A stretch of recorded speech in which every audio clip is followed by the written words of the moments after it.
salaamaaleykum mbokk internet Bingué TV yi salaamaaleykum waa duna donc comme ni ñu ko baaxoo def ak yéen chaque 15 jours tey ñi ngi fii ci seen émission un quart d'heure avec ñu war fi recevoir benn leader benn responsable politique boo xam ne bon kenn dootu ko présenté ci passage ñu nuyu ko bàyyi ko mu présenté wu donc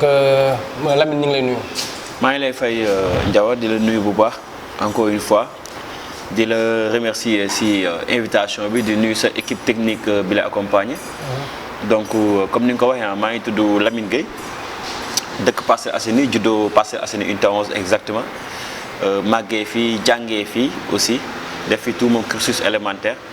après am suma bac aussi au lycée Mixte Maurice Delafosse. Actuellement ma am suma maîtrise en droit public et donc nekk aussi président de la commission emploi et projet d'insertion du conseil communal de la jeunesse. nekk aussi secrétaire général de l'ASC Gouy Gui nekk aussi coordinateur Parcelles Zéro Déchet bi au niveau de l'unité 11 et donc nekk aussi un jeune acteur politique comme ni nga ko waxee léegi. donc macha allah ñu gis ni CV bi riche na am na solo donc Papa Lamine tey yow la ñuy waxtaanal suñu émission un quart d'heure avec mais ci biir émission balaa ñuy tàmbali dañu bëgg dugg tamit laal tuuti ci actualité bi nga xam ne moo fi ne ci fan yi muy xale yi nga xam ne ñoo fi bàyyeekoo di jël ay gaal di dem bitim réew ñu bëgg rek en tant que jeune en tant que leader en tant que responsable des jeunes nga wax ñu yow loo gisee situation ak lan nga xalaat yenn solution lañ war a indi pour empêcher loolu. waaw je pense que d'abord damay jaale ñi képp koo xam ni am nga ci wala xam nga ci koo xam ni ñàkk na àddunaam ci biir géej gi et donc vraiment mu nekk situation déplorable aussi parce que suñuy morom ñooy dem ci géej gi te donc loolu nekk na loo xam ni duñu ko mën a rafetlu voilà di ko naqarlu bu baax a baax mais aussi di lancer un appel à l'endroit de la jeunesse ñu comprendre que ni vraiment l'Europe n'est plus l'Eldorado aussi ñu sensibiliser yokkat vraiment information yi par rapport à nos parents nga xam ni ñu ci bari tey ji seen parents yi ñoo leen di fayal ñu dem ci géej gi ñu ci bari seen parents yi ñooy teg benn pression sociale seen kaw ba ñu jël géej gi et donc loolu aussi nekk travail boo xam ne ñun en tant que acteur communautaire aussi war nañ ci liggéeyal bu baax a baax aussi di ñaaxaat état du Sénégal à travers ces politiques vraiment ñu gën a jox dayo politique jeunesse bi à travers l'employabilité des jeunes par le canal de ligne comment dirais-je financière donc jeunes yi mën a am vraiment ay moyens pour financer le projet te loolu vraiment ñu ngi koy xaar ci état du Sénégal mi ngi ciy def ay jéego et donc ñu ngi ñaan mu gën ci góorgóorlu parce que récemment ñu ngi dégg le président de la République du Sénégal mu lancer un conseil national sur les questions de l'emploi des jeunes et donc ñu ngi koy xaar di xaar aussi le contenu de cette structure là comme ça vraiment ñu mën ci travailler ensemble fexe xool daal nu ñuy def ba mën a capaciter les jeunes vraiment gën leen a jàppale gën leen a accompagner bu ko defee ñu mën a vraiment servir joxe seen doole ak seen xel au niveau du Sénégal. donc gannaaw solution yooyu nga xam ne état bi am na ko te war na ko mën a jël donc ñu ñëw ci commune bi nga xam ne moom lañ ne commune bi par exemple ñoom yan mesure wala yan solution nga xalaat ni war na ko mën a accompagner jeunesse bi ñoom tamit. waaw xam nga question jeune dafa nekk question bu transversale ñëpp ciy laal que ça soit l'État central que ça soit les services décentralisés et donc tey jii commune bu Parcelles Assainies vraiment man qui est acteur nekk président commission emploi et projet d'insertion comme ni ma ko waxee léegi suma présentation donc man mën naa ne je suis une voix autorisée mën naa wax ci question vraiment emploi des jeunes au niveau des parcelles mais une chose est sûre aussi il faut que ñu xam ni l'État n'a pas vocation à créer des emplois li ñu mën mooy mettre en place un canal un cadre boo xam ni dina mën a favoriser à ce que jeunes yi mën a am emploi et maintenant au niveau des Parcelles Assainies le constat est que vraiment mën nañ jàpp ne lu am solo tey ci mairie bi mi ngi koy def à travers ses services parce que bu dee formation vraiment la mairie participe énormément à la formation des jeunes mën naa ne lu ci bari ci ay doomu Parcelles ak ñu dëkkul Parcelles sax bénéficier wu nañ ci service su commune bi à travers des structures ñu mën a am ay formation dans les universités et instituts privés te loolu c'est quelque chose qui est fondamental parce que man dama gëm ni jeune bi balaa nga koy mën a orienter il faut que nga former ko il faut que mu mun am dara dans sa tête te loolu mairie Parcelles vraiment liggéey na si liggéey bu am solo beneen bi mooy tey jii jeunes Parcelles yi nga xam ni ay diplômés lañ déjà am nañu opportunité am bénéficier ay stage ci biir commune bi te loolu aussi am nañ ci benn proportion bu énorme boo xam ni vraiment jeunes yi tey jii ñu ngi ci biir commune parce que boo duggee tey jii dans la mairie des Parcelles Assainies le premier constat bi ngay def mooy c'est une mairie jeune boo xoolee dans tous les services ay jeunes rek ñoo fa nekk et puis c'est des jeunes cadres et donc que ça soit aussi les autres services yi nga xamante ne si ñu ngi servir peut-être de manière indirecte la commune donc services yooyu yëpp aussi vraiment ñi ngi jéem a bay seen waar ci wàllum employabilité des jeunes donc daal ñi ngi gën a ñaax daal le maire di gën a ñaax aussi ces services ñu gën a accompagner la jeunesse vraiment gën ñu jàppale bu baax a baax parce que de toute façon dara du doy pour la jeunesse. donc merci balaa ñuy tamit dugg ci sujet dañuy ñëw par rapport ak deuxième vague bi nga xam ne moom la ñu yaakaar ne dina fi ñëwaat ci Covid 19 bi ñu nekk donc en tant que acteur tamit en tant que acteur développement donc yan mesure ngay xalaat ni bu ñu ko jëlee dañ mën a éviter deuxième vague Covid 19 bi. waaw encore di profité ci seen antenne vraiment pour gën a sensibiliser waat la population sénégalaise et la population parcelloise ñu gën a sàmm waat vraiment ñu gën a góorgóorluwaat aussi ñu gën a defaat appel à la responsabilité parce que man loolu laa gëma dama gëm ne tey jii kenn mënu la contraindre nit ne ko defal lii mais dañuy appeler au sens de la responsabilité ku ci nekk xam ne da nga war a aar sa bopp da nga war a aar aussi sa communauté parce que loolu c'est l'engagement citoyen et donc vraiment ñi ngi ñaax ne ñu takkaat seeni masque bu ñu nekkee ci mbooloo ñi ngi ñaan aussi nit ñi ñu respecter distanciation bi ñi ngi ñaan aussi nit ñi ñuy raxas seen loxo yi avec de l'eau et du savon aussi ak gel hydroalcoolisé parce que lu am solo la parce que mbas mi jaaxal nañu et puis bloqué na le pays et bloqué na aussi lu bari ci commune bi parce que tey jii même boo xoolee les recettes fiscales yi nga xamante ne si doon na dugg ci commune bi doon na dugg aussi ci état bi yooyu yëpp dafa wàññeeku te loolu dina am ay répercussions dans les politiques de développement de notre commune et donc ñi ngi ñaan yàlla daal mbas mi teel fi jóge incha allahu te am nañ ci yaakaar bu baax di ñaan kilifa diine yi ñu gën a yokk seen ñaan aussi population bi ñu gën a farlu gën a am yitte gën a aussi montrer preuve de responsabilité et d'engagement citoyen.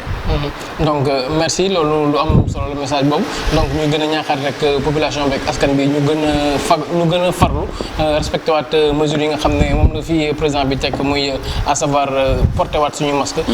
bañ ñi dajaloo ci yenn milieu public donc ñu ñëw si suñu vif sujet li nga xam ne nag tey moo ñu fi tax a toog muy Lamine Gueye da nga nekk un acteur politique fii ci gox bi ñu nekk ñu gis la nga doon ànd ak mouvement réaction doon ci bay sawaat yi ci liggéey bu am solo tey ñu gis ni nga génn def benn déclaration ni da nga démissionné ci mouvement boobu ñu bëggoon xam rek tey lan moo waral sa démission boobu. Voilà merci beaucoup Ndiaw je pense que question bu am solo nga posé et puis question boo xam ne tamit population bi ñu ci bari ñi ngi ko doon xaar parce que ñu ci bari aussi interpellé nañ ma de gauche à droite di ma laajte lan moo tax ma quitté le mouvement réaction dëgg la te tamit war naa ko expliquer parce que je rappelle que depuis 4 ans man ak Go Faye ñu ngi liggéey et donc ñëw na sama kër waxtaan na ak man jox naa ko sama accord de principe fas yéene woon ànd ak moom liggéeyal ko jàppale ko durant 4 ans yooyu ci fulla ak fayda ak gor ak jom ci la ànd ak moom xamaluma lu ma am xamaluma lu ma ñàkk et vraiment parce que gëw ma ni woon sama ànd ak moom dara tënk na ko lu dul fulla ak fayda ak jom j'ai donné tout mon temps et mon énergie pour sa politique loolu Parcelles Assainies yëpp xam nañ ko te personnellement mine de rien je me glorifie pas mais mën naa ne tey jii 70% de la population des Parcelles Assainies ñi nekk dans l'arène politique bu ñu xamee Go Faye tey c'est grâce à moi parce que maa ko porté maa ko imposé dans les débats maa doon porté le combat maa porté les couleurs du mouvement et donc loolu vraiment nekk loo xam ne tamit ndamawuma ko mais parce que dama ko fa liggéey parce que loolu laa ko waxoon dinaa ñëw dinaa la jàppale dinaa ànd ak yow et li tax ma quitter le mouvement réaction c'est important parce que koo xam ni dama gëm ni man su ma àndee ak yow ci ngor fulla ak jom ak fayda xaaruma ci yow leneen lu dul reconnaissance respect ak estime su fekkee dem nañ ba à un certain moment je me suis senti très isolé du mouvement te pourtant au début j'étais toujours impliqué Go Faye musul jël décision boo xam ne waxuma ko mosul def un choix politique boo xam ne waxtaanuñ ci donc bu ñuy doxalee ba am événement yu xew donc man ma sentir ne je suis plus impliqué choix politique yi dootuñu ma si waxtaan ak man décision politique yi aussi dootuñu ma si impliqué donc man je me suis dit attends qu'est-ce que je dois faire parce que man vraiment bokkuma ci jeunes yooyu nga xam ne dañuy ñëw ànd ak yow nekk benn suiviste non je me suis dit attends lii mënatul dem la meilleure solution mooy ma mettre la à l'aise mooy ma démissionner de toutes les instances du mouvement loolu moo tax ma jël la décision sage et très réfléchie et partagée avec la communauté parce que tamit dama demaat à la base bi ma waajee jël décision bi dama dem à la base waxtaan ak kilifa yi nekk ci unité bi yëpp ak aussi Parcelles Assainies ñi ma xam ñëpp waxtaan ak ñoom ne leen lii moo xew lii laa bëgg a def ñoom ñëpp vraiment aussi mën naa ne la majorité écrasante ne ma kat li nga def c'est un bon choix jëlal le choix nga mettre ko à l'aise nga continuer sa yoon moo tax ma jël le choix de démissionner du mouvement réaction parce que xam nga dafa am lu am solo bi ma defee démission bi damay rappeler wu si sa groupe pluriel bi dafa am kenn ku bokk ci mouvement réaction bi publié suite à ma lettre de démission mu ne quand on est mis au frigidaire on doit se demander pourquoi c'est juste parce que ceux avec qui tu dis être n'ont juste pas confiance en toi donc man j'en déduis dama ci jàngee ne lii ça a été bien planifié bien préparé à l'avance et donc man dama naan alhamdulilah bi ma yàlla ubbee samay bët ma teel a xam ni kat ñii doon nañ togg dara ngir mettre ma au frigidaire mais alhamdulilah bi ma yeewoo ubbi samay bët xam ni man mérité wu ma loolu ma teel na écarté ñu dem seen yoon ma dem seen yoon ñu ñaanal leen te jàmm et dans le respect et la considération waaw mais sa dem bi dafa am ay sentiments yoo xam ne c'est un peu mitigé parce que ñi ngi naan Papa Lamine demam bi dina def un creux ci biir mouvement réaction bi ñeen ñi génn Papa Lamine demam bi yëngut dafay mel ni benn pepp suuf boo jël ci suuf géej parce que Papa Lamine amul woon benn poids ci biir mouvement réaction bi indi fi woon dara def fi woon dara donc ñu bëgg a xam rek loolu yow tey noo koy gisee. waaw xam nga tamit logiquement quand on est frappé d'un coup moom vraiment di nga xaw a manigancer di nga xaw a nuancer les choses pour dire que c'est pas un vrai coup mais man xam naa Go Faye aussi xam na parce que man 4 ans laa def ci mouvement bi je rappelle am na ñoo xam ni def nañ fa 10 ans et puis personnellement aussi bi ma ñëwee ci biir mouvement bi indi naa fa leneen lu bees mine de rien indi naa fa dara aussi représenté naa fa dara tekki naa fa aussi dara donc man c'est pas ces considérations extérieures yoo xam ni ay nit ñoo koy def contre moi du loolu moo may yëngal l'essentiel c'est que man ki ma ko seqaloon moom xam na man xam naa et puis je sais que à son âme et conscience il sait à son intime conviction que ni perte na vraiment un élément vraiment parce que loolu c'est le constat aussi il faut que pas ñu jéem ko nier parce que nier ko vraiment ce serait nier l'évidence donc loolu moom lu am la sama génn bi réaction vraiment dina nekk loo xam ne dina diis ci ñoom dina nekk loo xam ne aussi dina créer un trou parce que loolu aussi c'est évident parce que lu ma liggéey la ci biir Parcelles lu ma liggéey la aussi ci biir Unité 11 donc ñëw moon ci réaction rek en tant que individu en tant que un être seul donc dama ñëwaale woon ak ñeneen donc aussi mënoon def un travail bu énorme parce que j'avais le temps j'avais l'énergie j'avais vraiment les gens qui étaient là autour de moi et qui m'appuyaient et donc toutes ces personnes là donc tey jii ñoom ñëpp dañu obligé toog ñu xool xalaataat xool feneen fu ñuy jëm incha allah. donc ba tey ñu fàttali leen rek yéen a ngi seen émission Un Cadre avec ñu dajalal fii tey Lamine Gueye mi nga xam ne moo nekkoon responsable politique ci mouvement bi ñuy wax réaction mu jóge fa dem feneen donc Papa Lamine léegi dafa am nga wax léegi sa biir wax nga ni dafa am loo xam ne ñoom dañ la ko def muy manque de considération ak manque de respect léegi yow lan nga xalaat ni moo waral indi loolu tey sa diggante ak waa mouvement réaction. waaw xam nga peut-être man mën naa bañ a nekk vraiment au fait des choses parce que man dama jàpp ne à mon intime conviction ci li ma nekk rek moo nekkoon dëgg mooy lan liggéeyal ko jàppale ko encadrer ko peut-être aussi benn affaire dafa am parce que man sànq sama présentation maa ngi koy wax je suis président de commission au niveau du conseil communal de la jeunesse on entretient des relations très étroites avec la commune. Je rappelle que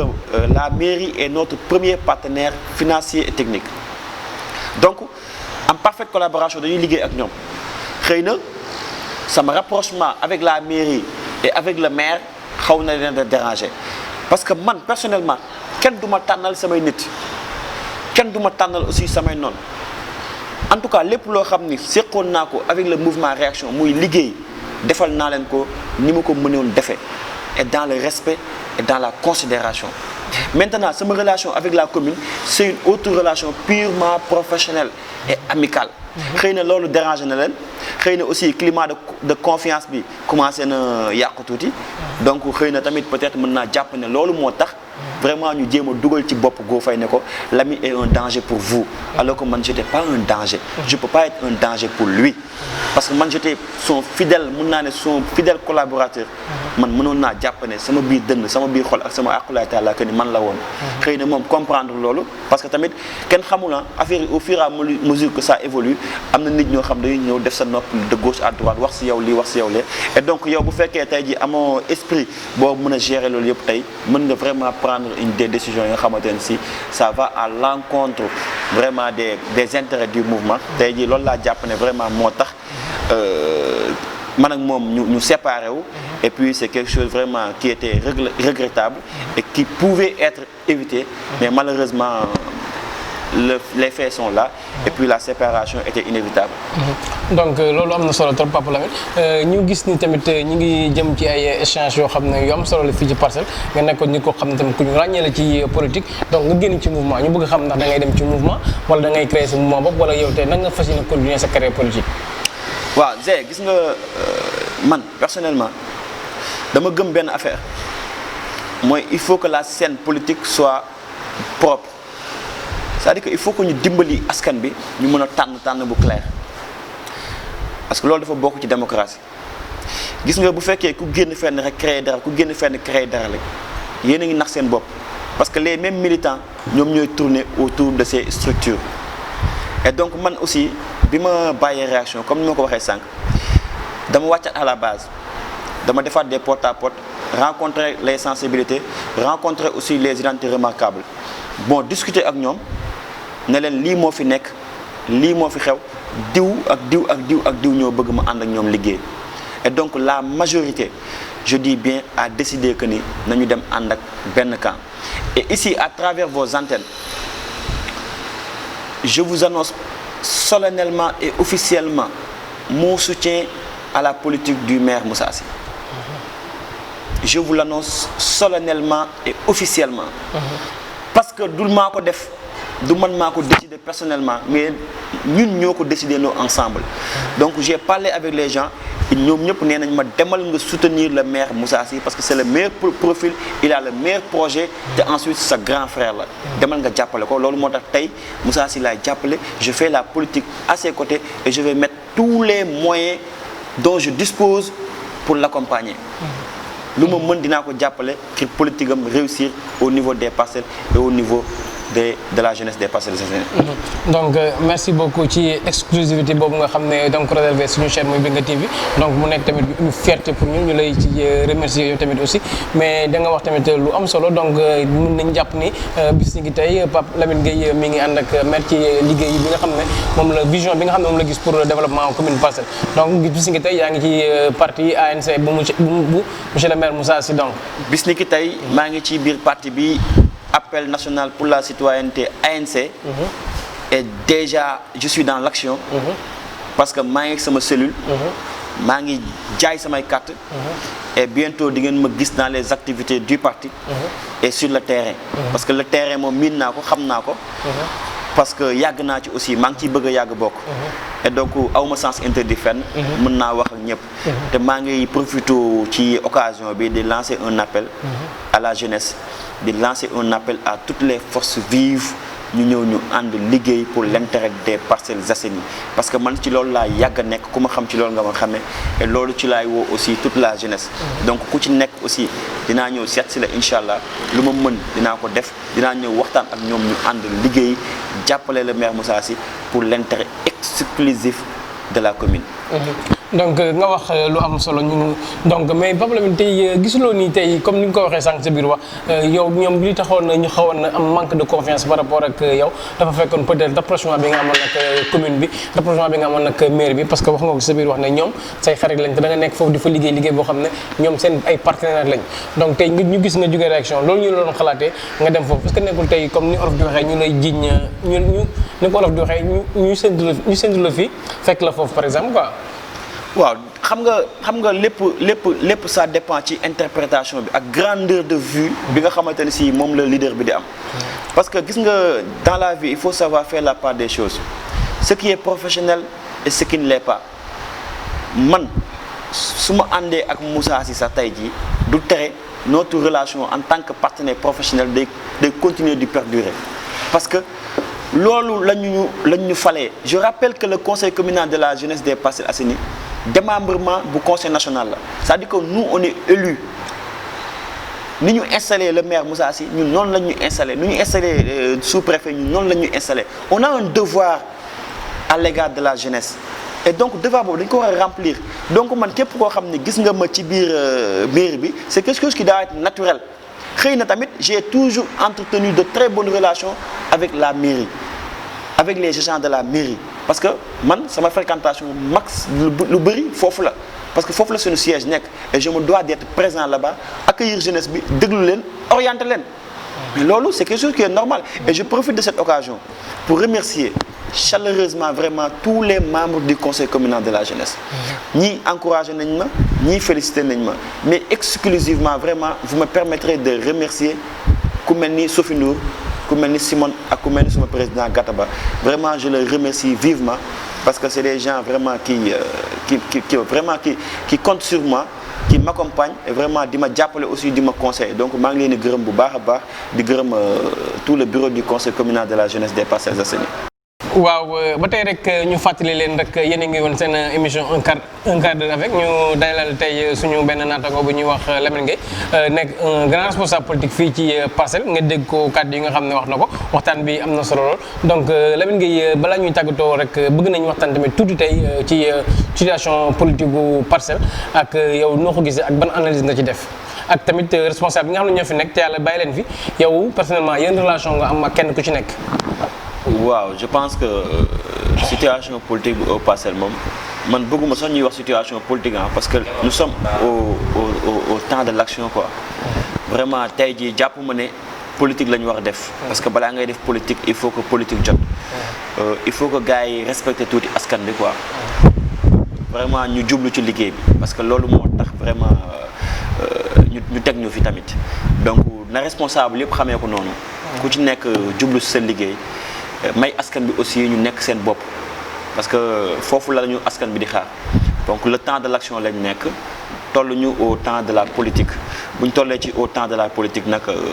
ñu politique parce que maa ngi gis temps yëpp gars yi ñu ngi dem di ku nekk di def ay activités genre mais c'est très tôt parce que élection yi déjà kenn xamul kañ la ñi ngi jàpp ne 2021 dinañ ubbi fichier bi donc bu ñu ubbee fichier bi dina dawal 6 mois en plus les contentieux en plus les rajouts donc tout ça va prendre du temps donc nañu def focus sur l'essentiel jublu ci Sénégal ak askan bi dëgg-dëgg parce que foofu la ñu gars yi di xaar et donc sama relation ak responsable yi nekk Parcelles c'est de très bonnes relations parce que man gëmuma ne politique daf ñu war a diviser au contraire bu fekkee li ñu bokk ak li ñu bëgg ñun ñëpp mooy benn affaire war nañu mën a xool ni ñuy arranger ba ñi koy jiite ak ñi ciy dox di ci wax ñu entretenir de très bonnes relations parce que dama koy faral di wax ne Parcelles Ngembu Ñaay la ñëpp xaj nañ ci et donc man personnellement que ça soit les partis de l'opposition que ça soit la société civile que ça soit le parti au pouvoir j'entretiens de très bonnes relations avec tout le monde parce que loolu laa gëm en tant que jeune dama gëm ne rek la meilleure manière de faire la politique mooy nga jéem a s'inscrire dans une dynamique de rassemblement donc en toute objectivité mën nga bañ a far ak man mën nga bañ a ànd ak man mais na nekk dans le respect et dans un débat vraiment très posé très serein et constructif parce que ñoom que ça soit muy responsable yi fi nekk yëpp jarul mooy tudd tur donc ñoom ñëpp daal vraiment seen booy la et puis ñoom samay grand lañ de temps en temps damay déggante ak ñoom on discute sur des choses on discute sur des points on s'échange et donc c'est ça les Parcelles Assainies parce que loolu laa gëm tamit donc maa ngi ñaan aussi tous les responsables politiques ñu nekk benn bokk ndey bokk baay xam ni Parcelles vraiment moo ñu féetee kaw ñun ñëpp lépp lu ñuy def nañu jiital intérêt Parcelles dans le respect mën nga bañ a ànd ak kenn mën nga bañ a ànd ak ma Samba mën nga bañ a ànd ak ma Demba mais lépp na nekk ci respect lépp na nekk ci considération lépp nekk aussi ci débat boo xam ne day jéem a jëmale Parcelles Assainies kanam ci loolu laay woo vraiment responsable yëpp di ñaan Parcelles am jàmm ak ñu ko dëkkee yëpp. donc yow tu l'as fait une pierre deux coups parce que wax nga ci situation politique bi waxaale nga sax daanaka sa mot de la fin parce que am na joxe nga dénkaane bi joxe nga tàggatoo bi mais du tee rek balaa ñuy tëj dinañ la bàyyi war Papa Lamine Gueye fàttali askan wi tey yow la ñu doon dalal suñu émission un quart d'heure avec nga nekk responsable politique bu bokk léegi ci mouvement ANC bu woote dëgg bu monsieur le maire Moussa Sy donc ñu bàyyi la kaddu gi rek nga tënk tàggatoo ko askan wi. waaw di def un petit rectificatif par rapport ak ANC pour vous dire que c'est un parti reconnu donc et un parti vraiment très représenté aussi di joxe sama mot de la fin mais donc di la remercier d'abord ci invitation bi di remercier aussi waa Parcelles Assainies di remercier waa Unité 11 bi ma dëkk vraiment ma juddoo fa màggee fa yaroo fa di leen remercier bu baax ñoom awma seen fay donc di remercier la jeunesse des Parcelles Assainies bu baax di ñaan jàmm am ci Parcelles Assainies di ñaanal aussi ñu ko dëkkee am jàmm di ñaan vraiment képp koo xamante ni si tawat nga fi Parcelles Assainies yàlla defal la jàmm di ñaan mbas mi aussi génn ci réew mi di ñaan dëkk bi lépp am jàmm macha allah ñaanal aussi sama camarade de parti waa ANC ñoom ñëpp yàlla defal leen jàmm ñaan vraiment sutura ak xéewal ci Sénégal bi yëpp. donc merci beaucoup Lamine Gueye tey nag mbokku internet yi yéen a ngi woon seen émission un quart d'heure avec ñu doon dalal suñu nattango Lamine Gueye bu parti ANC woote dëgg donc ñu ngi leen di jox dig daje fii ak ay fan yu néew ci beneen numéro ak beneen responsable merci.